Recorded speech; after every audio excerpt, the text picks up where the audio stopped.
It is the start of a brand new month, Agosto na, partner. Ano kaya mga plano ng ating mga viewers ngayong month? Ang plano mo ay mapayuhan sila na huwag kung naniniwala kayo sa ghost month. No? Yes. Don't start anything new daw. Pero alam mo, yung ghost month na yan, may basihan daw, let's say in terms of stocks, talagang by the physics of the market, talagang bumababa raw talaga ang pag-Agosto.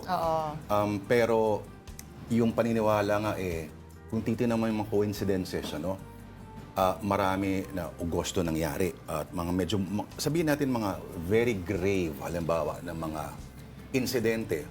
Kung naalala mo yung sa may Luneta, hostage-taking incident, Agosto yun. I think that was August 10. Parang gano'n. Yung mga Cherry Hill subdivision na Agosto rin yun. Pero Agosto, tinatag ang Philippine National, ang Constabulary, no? No, yung which later on evolved to be yung ating kapulisan. Opo. Okay. At sa araw na to, ito nabanggit natin, magsaysay din. Oo, sa Agosto rin yun. Ang last Monday of August is actually National Heroes Month. Ayun.